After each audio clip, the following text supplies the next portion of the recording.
So good morning. If we're all in business, then we're all in sales. Now I ask a number of business owners what's their view on sales, and what I tend to get is a similar kind of response from many, which is, I'm not too sure about sales. The reality is, if we ain't good at sales, then we aren't going to build our business to the size that we think it could or should get to, and therefore we won't be able to have it deliver its impact in as wide a scale as we would like it to. So it's going to be really important that we get good at understanding how we sell.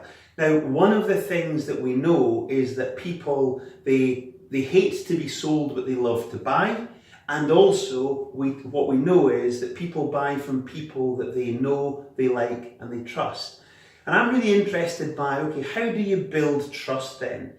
So this is the trust equation. I'm going to take a couple of minutes to explain how that builds out. But where it's useful is you can start to break trust down into its component parts so that you can start working on things that will build genuine trust in any kind of connection that you have with your marketplace.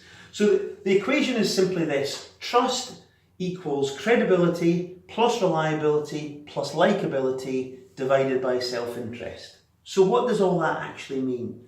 Well, credibility first and foremost is, do we know what we're talking about? Does it sound like we can carry ourselves well? We understand the things that are subject matter to a sufficient level that make people think, actually, do you know what? They do know what they're talking about, and I want to have a piece of what they know. Again, we need to be able to demonstrate that level of credibility. If we don't do that, then trust immediately is diminished.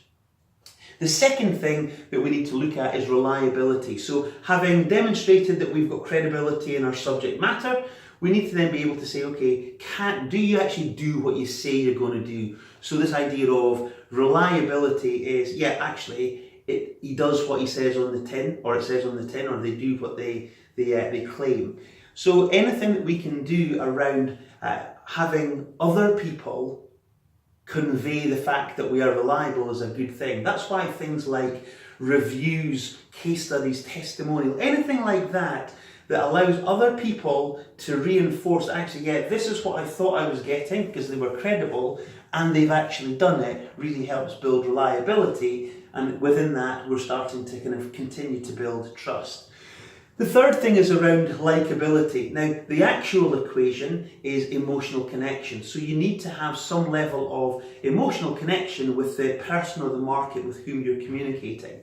Now, what that effectively means is that we need to make sure that we're really working on how do we build rapport with people. Now, that might be in the actual meeting that we've got with our prospective client, but also think about the rapport that you're starting to build with people before you ever even meet.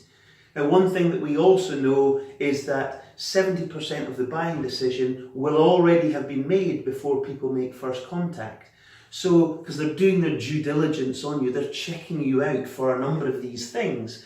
So what are the things that you can be doing in your sales or marketing process that's building likability, building emotional connection, so that when people meet you for the first time, it feels like they've known you for a lot longer.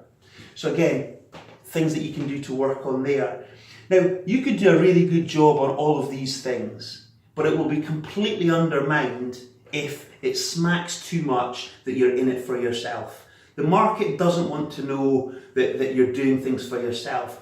Your marketplace want to know what you're doing for them. Again, what's in it for me is the only radio station that your prospective customers are tuned into. They want to know what's in it for them.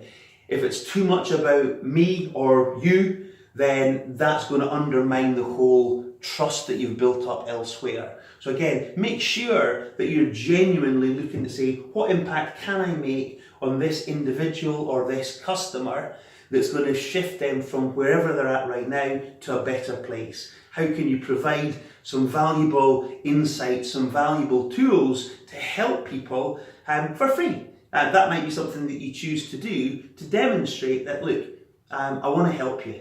And all of these things combined will build trust so that you can be in a better position ultimately to make an agreement with your prospective customer to say, let's get started, let's do some work together, and from there clearly then deliver every single day or over deliver every day on any of the promises that you make, so that people are delighted with kind of that decision that they made back then to start working with you.